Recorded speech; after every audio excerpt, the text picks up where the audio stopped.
Recording. Hi, welcome Serenity Leadership members. We are excited for you to join us this evening with our special guest speaker, Dr. Alicia Clark. We're going to start by telling you a little bit about Alicia Clark.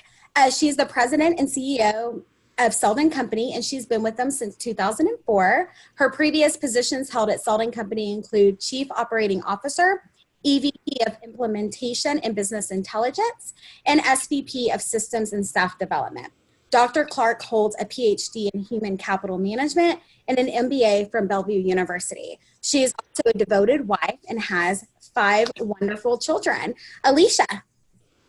Hi, everyone. It's great to be with you, and thanks for the invitation to participate in Serenity Leadership. Well, thank you for being here, Alicia. We are so excited to have you, and just listening to all those credentials, I'm just blown away. I can't wait to get into this topic and start digging into how you do this. So this is going to be good. One of the concepts that we were looking a little bit about some of the information you shared with us is the work-life planning and how it differs from work-life balance. So a few years ago, I did a presentation. The content was really about work-life balance. And as I was writing the presentation, it just didn't feel like anything that I was putting in the presentation was very balanced. So there was not any real straight line where you could say everything here in work's balanced or everything here in family's balanced when you do these things. And so part of that presentation really led me to expand it to more a work-life planning, so that the concept was more around the idea that you have to put things in place and build a plan both on the work and the life side to kind of achieve a good place that kind of goes up and down in between, because you're never really fully in balance on any front. You know, if you have family or kids or obligations on the life side, there's always surprises, and in the work world, there's really never any time that you come in and have exactly the order of the day that you intended to. And so it really evolved to more a presentation around planning as opposed to balancing, and then setting things in place to be successful with both. And so, as Alicia, in your role, or really, just as a woman in leadership, in our type of position, why do you think this thinking or this model or this kind of shift from getting away from trying to find, this balance and like everything is perfectly balanced and equal, how is that valuable to us? So I think the value is really in the perspective that you place on the front end. If you have this sort of illusion of complete balance at all times, the idea that you'll attain that is really unlikely. And so I think that in the lack of being able to achieve balance or strive for something that's pretty unattainable for most people in any position, that it builds stress and you become nervous about the imbalance, as opposed to kind of going into it with a plan, and you're not really trying to achieve something that has kind of minimal opportunity. So you're looking at, okay, here's what I have to do on work and here's what I have to do on life, and what's the plan to have the best success in both simultaneously, knowing that there's going to be fluctuation on both sides that you have to plan for, account for, and make adjustments for. I think for me, it's pretty extraordinary that your life probably is pretty busy even without making dedications to maybe further education. And so I think what my question comes in is, what made you really say, you know what, I already have a full plate, but I'm going to go ahead and go to earn my MBA, but not stop there, but I'm going to even go further and earn my PhD? So when I decided to get an MBA, it was, that was really professionally driven, in that I, out of college, got a job at a property management company, and I ended up specializing in kind of the affordable housing arena and spent 10 years progressively in higher positions focused on affordable housing, but still really a pretty narrow job path.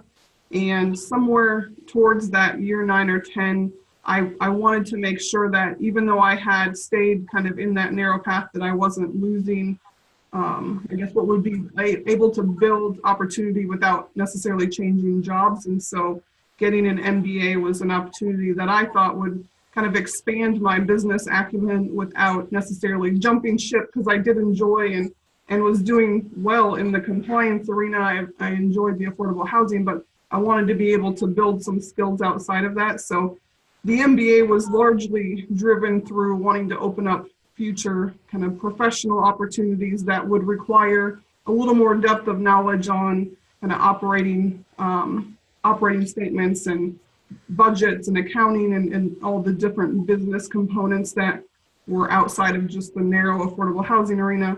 The PhD was personal. I wouldn't say that that relates to business at all.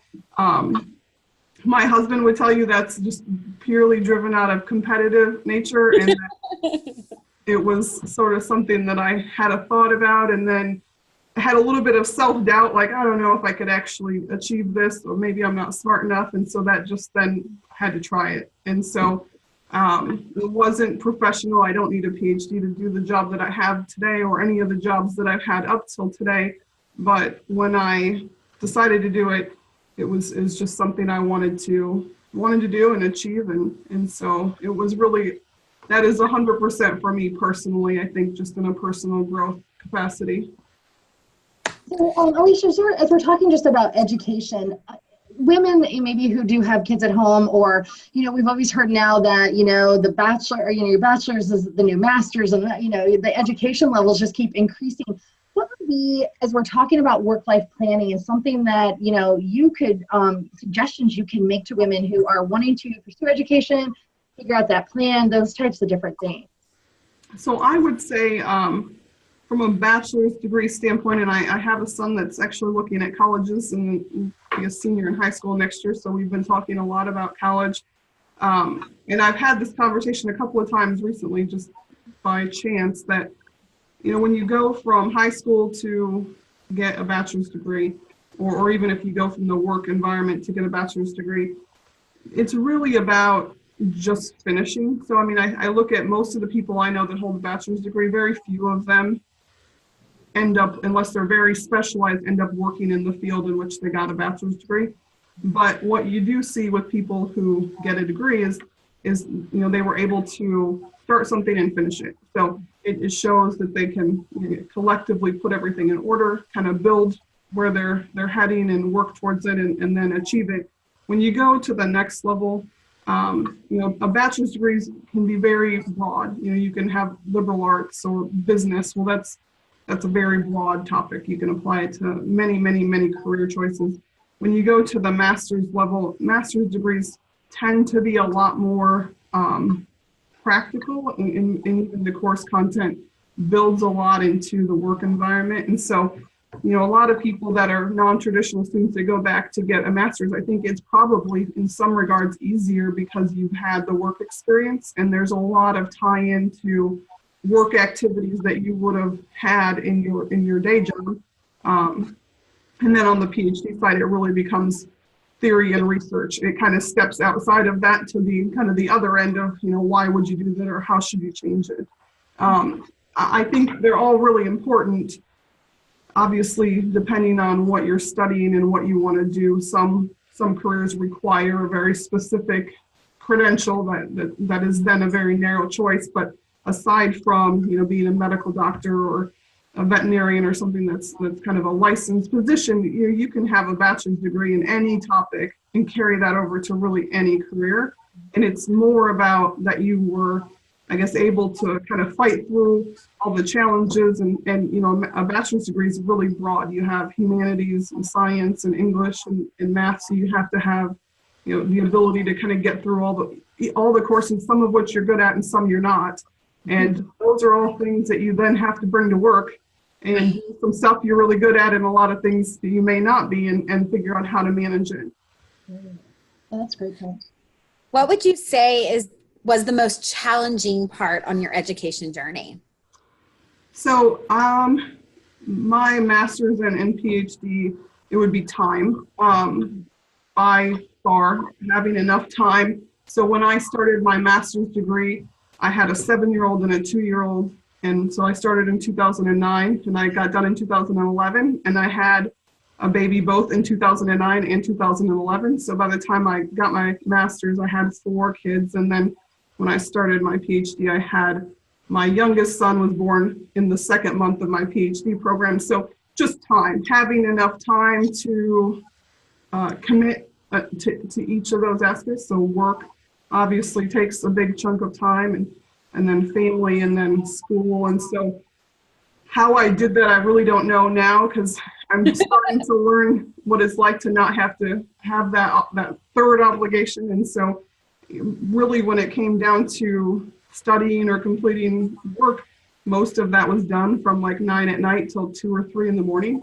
And kind of the more I advanced through to the later part of those programs, the longer the time commitment was. And so I think it is really about just, seeing the light at the end of the tunnel and really keeping your eye on that, and kind of fighting little battles to get through to win the big war, I guess. And there's no real solution to that other than just keep going then every day, and every day you kind of take one more step. I think for me, I had to learn. So, most people that find success in their careers, you kind of get used to that, and you start to, have set some standards for yourself that are very high, and that's great. That's what we want as, employers, for our employees to be kind of high performing employees. When you're kind of balancing a couple of different things at the same time. And even in our PhD program, one of the things they counsel you on is you really do have certain times in that program where you're not going to write the perfect paper.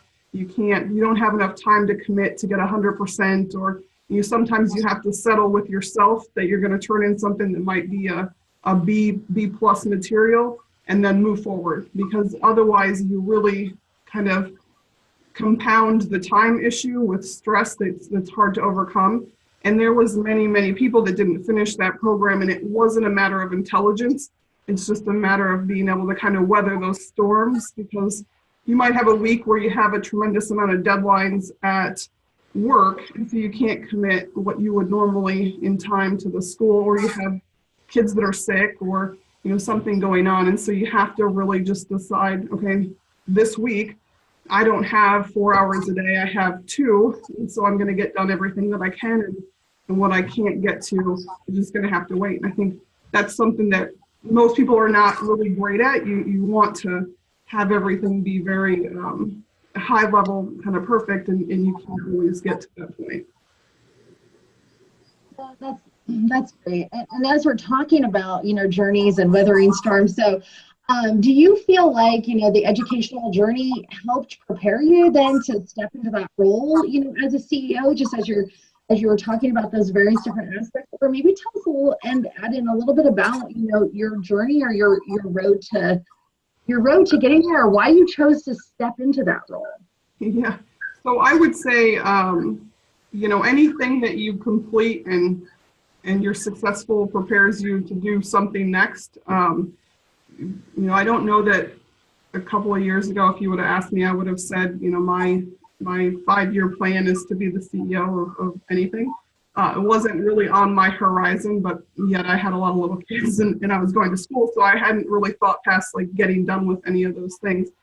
The thing that is probably the most challenging, and I would say this doesn't necessarily fall just to the CEO role, but I think in any company, as you advance kind of vertically in the hierarchy of an organization, there becomes less and less of you. Whatever position you are, there's fewer of them. So, there's fewer VPs than there are assistant VPs. There are fewer, there's usually one president, one COO, one CEO.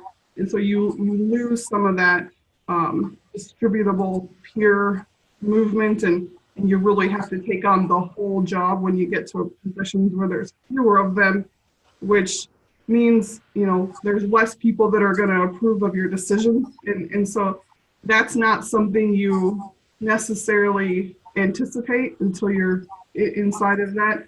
And so you really do have to, you're balancing kind of the business function with the human element. And so I would say my schoolwork, both the MBA and my PhD, had pieces and parts of that, right? So the MBA is obviously around business function, and my PhD is in human capital management. And so there's, each of those is one half of the job of a CEO. And you have to really look at, you're going to make decisions that not everyone is going to be behind, but you have to make the best decision given whatever you're working with, and then communicate the reason behind that decision.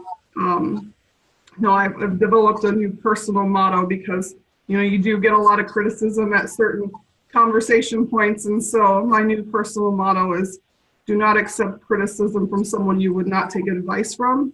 And so I'm really embracing that, because you do get a lot of criticism, and it's very hard to hear early. And then I guess you kind of build up some tolerance for it because you're just used to it. It's like anything, once you kind of start going through it, you can only control what you can control. And that certainly does not include other people's reactions to your decisions. And so I think the education was very beneficial. And some things about it is, growing confidence through just achieving kind of goals that were set both personally and professionally. And that helps to kind of balance some of the self-doubt that you will encounter as you're making professional decisions.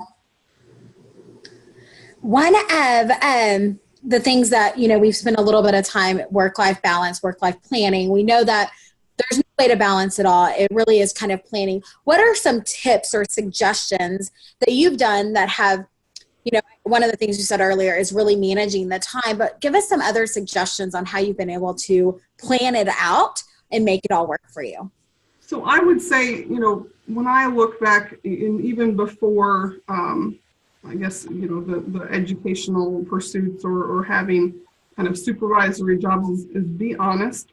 So be honest about what you have as challenges, both at work and at home. When I started in my current company, I was a single mom of a 2-year-old.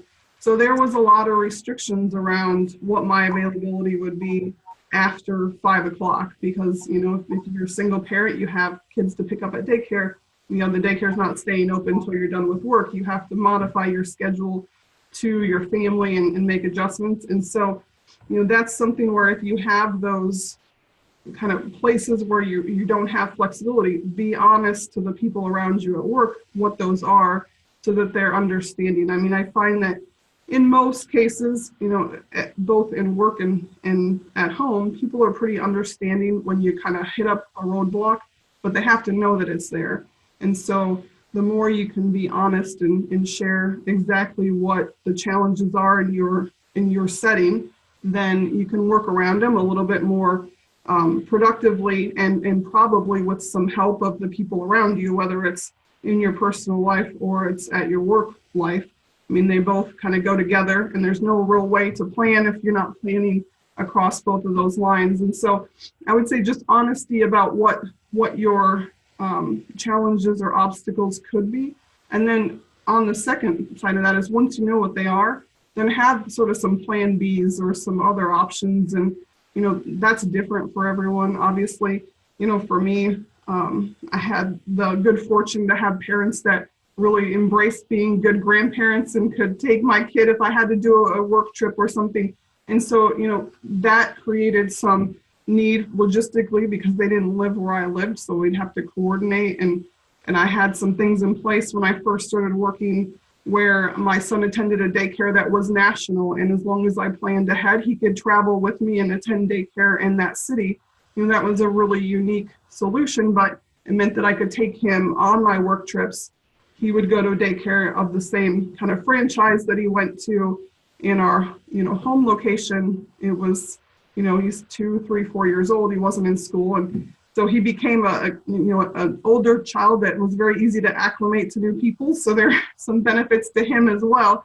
But, you have to understand what your challenges are, and then, build some processes around that for yourself that make the best scenario for you to find the success. Because I think that, without any plan, again, it's the compounding effects of the stress when something goes wrong that really kind of derail, everything that you were advancing towards. So for me, you have to be very honest and open about, what are you great at? What do what can you do really quickly? Where can you find kind of quick wins? And then, what are the areas where you need some more time, or you need to kind of build a plan B or some alternate measures on either side of that plan. No, that's great. And so you talked a little bit about stressful situations, and I'm just, as I'm listening to you, it's like, whew, I mean, it's just the stress is compounded on, just being that kind of perfectionist myself. But what would you give advice to people who, maybe do have a little bit more, again, we have competitive type B people generally, those type of personalities. What advice would you give them as they're trying to figure out, if work-life balance is kind of looking at yourself in the center of that plan? What did that look like, or what are some of the things that maybe could help them overcome some of their own obstacles? Yeah, so everyone's unique, right? So I think you have to. It's good to find someone that you can discuss it with. Certainly, that's helpful. But again, you have to, in order to get good feedback from someone else, you have to be very transparent about it, because if you tell them something that's not completely true and their advice is probably not going to completely help. So being transparent, and then, but personally, just being very truthful, like, this is where I want to go, or this is what my goal is, this is how I want to get there. These are the things that I'm not sure about. And then, you can kind of back into what the plan is if you know where you're heading. I would say there's, as it relates to the stress that we all encounter at different things, some controllable, some uncontrollable. It might have nothing to do with an action that you took, but you just absorbed the stress from the situation. You really do have to figure out a way to compartmentalize a lot of that, because I would say the worst thing that you can do is have a terrible day at work and then deliver that to your family, because they didn't cause it, they didn't create it. And that just means that it's a continuation of a terrible day that you could have ended at the end of the workday. And so I spend very little time talking about work with my family. They know that I work, obviously, and work overlaps a lot of activities that we do. I'm certainly late sometimes, or we have to reschedule things. But when I'm with them, they do not care that I'm a CEO of a company. They probably don't even know. I think someone asked them recently, "Do you know what your mom does?" Or I commented that I wasn't, that they didn't know, and their response was, "She's the boss." Like, they didn't really know what I was the boss of at all, but that's all they knew.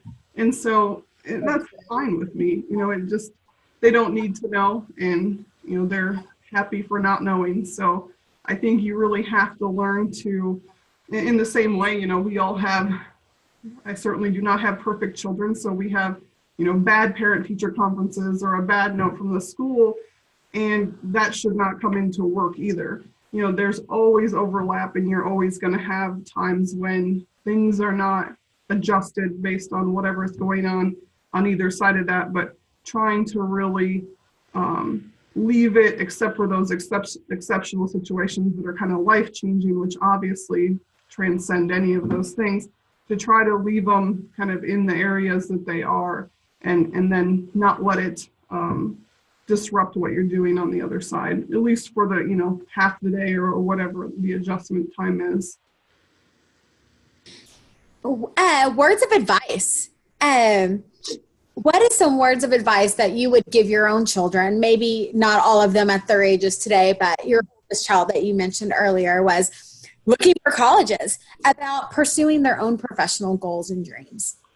So I would say I have very little advice to them about what they should pursue as their dream, but I give them a lot of advice of how they get there. And so we are really big at our house on, just good values and good decisions, and, being a good person. Everything after that kind of goes with it.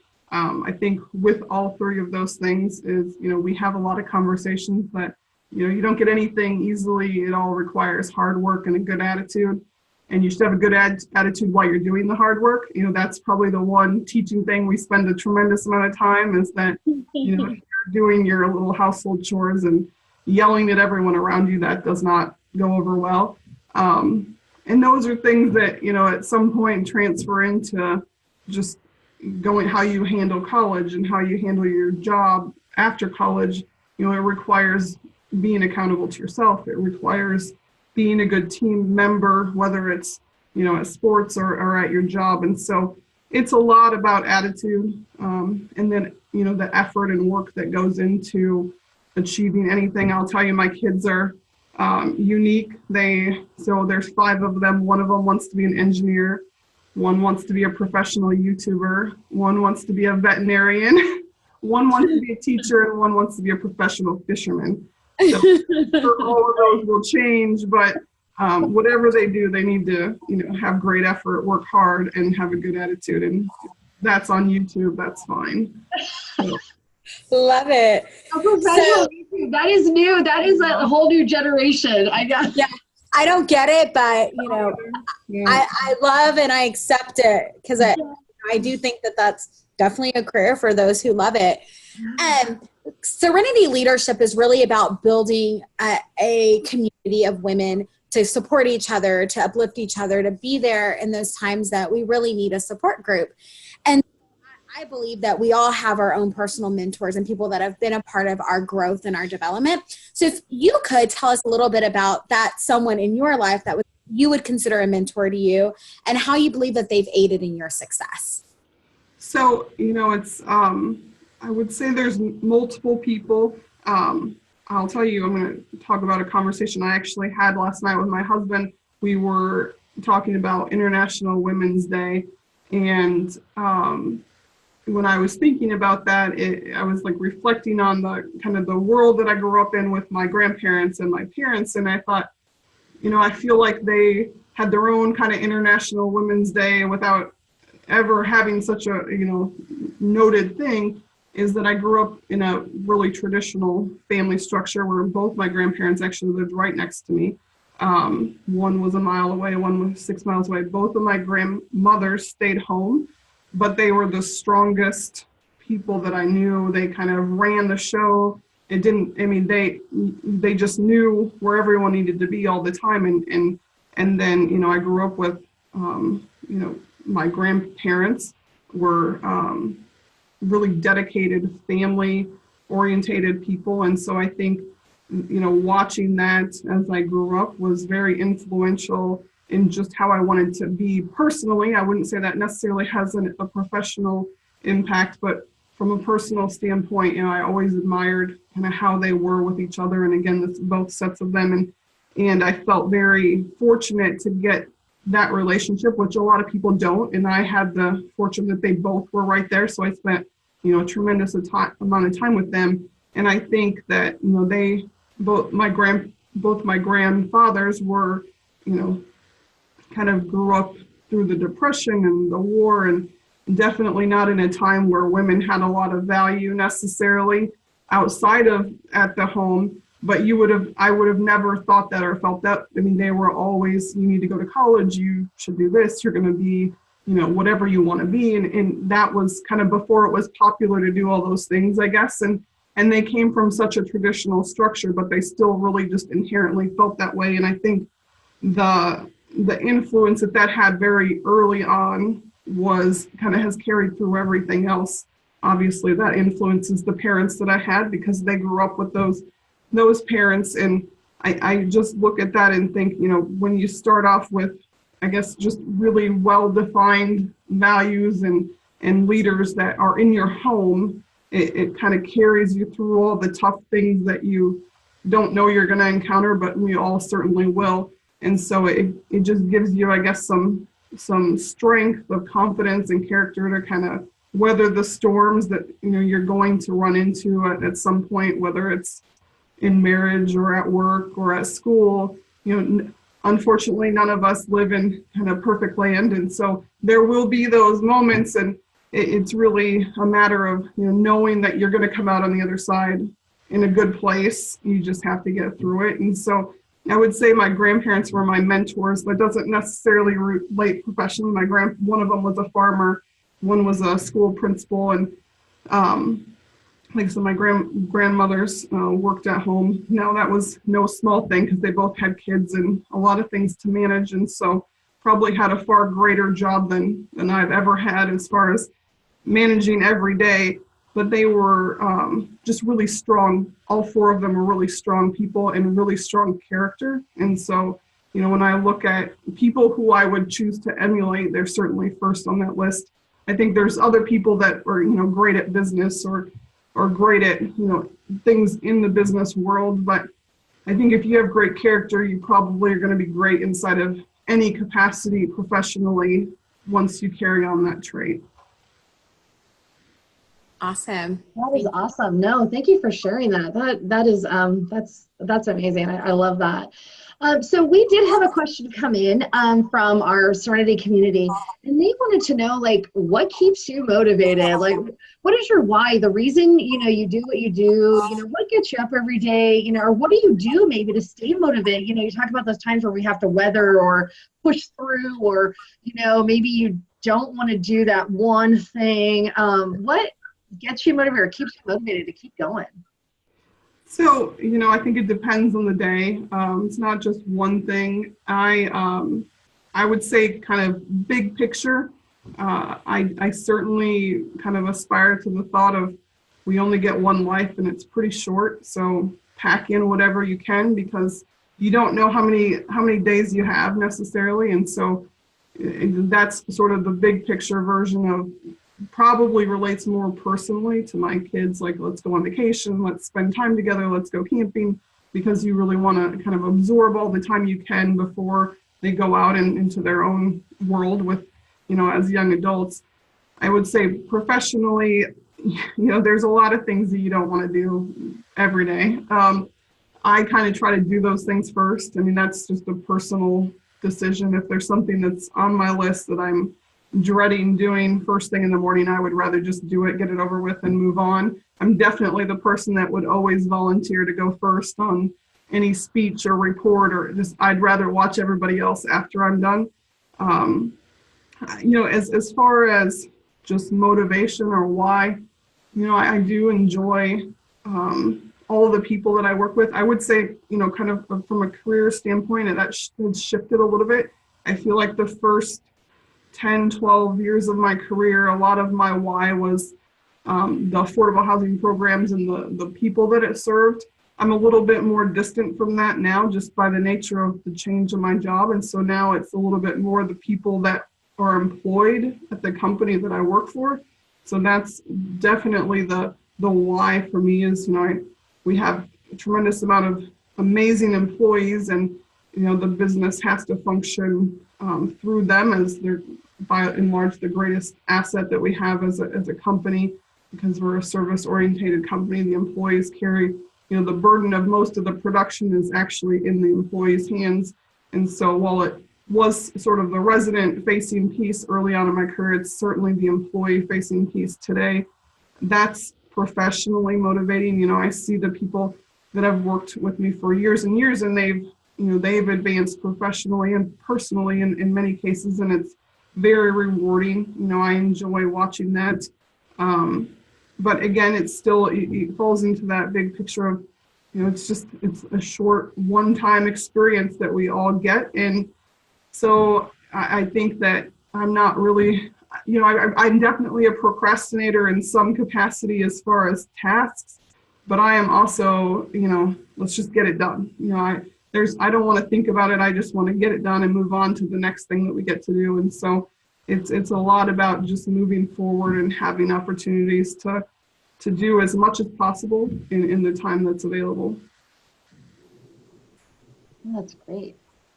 No, thank you for sharing that. So as we're kind of, getting close to wrapping up here, and I appreciate your time. I think just as far as, leaving us with, what are just kind of your last tips you could give us as we, delve into this journey of becoming better at work-life planning, maybe not trying to achieve that perfect balance, comparing ourselves to another person, those type of things. But what would be just your last tips you could give us as we wrap up today?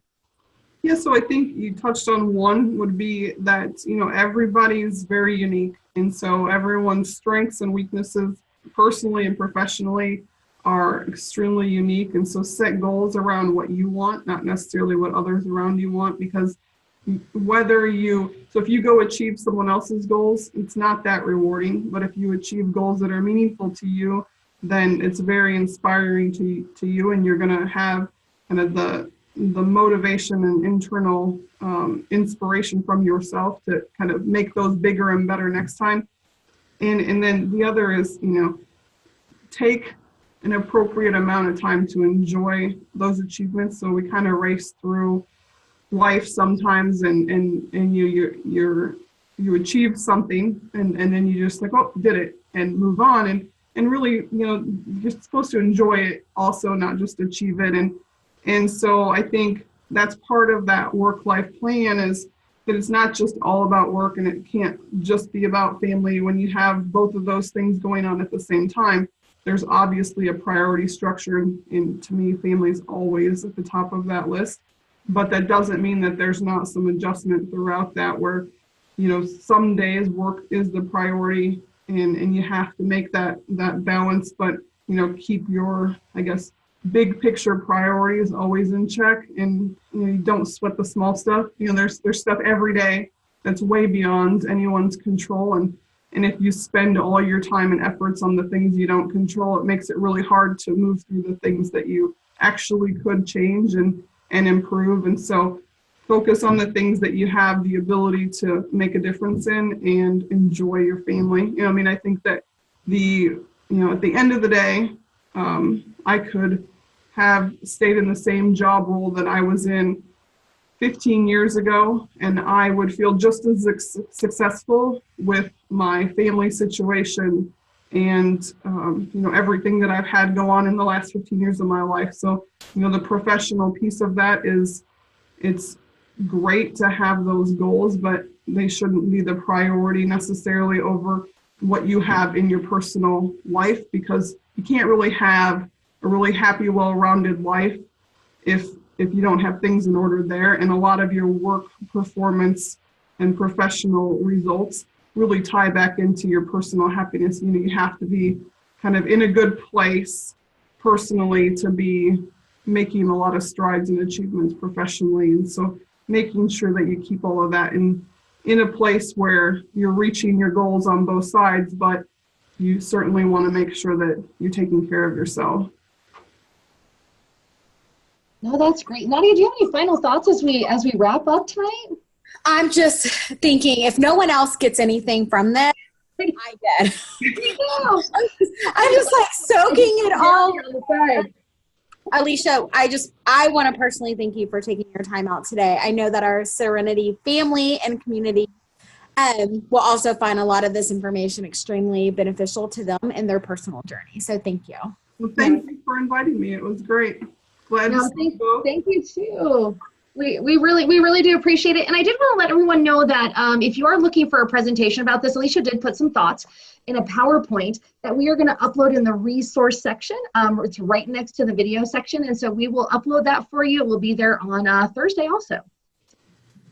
Thank you so much, Alicia. Thank you. Thank you. Have a good night. Thank you.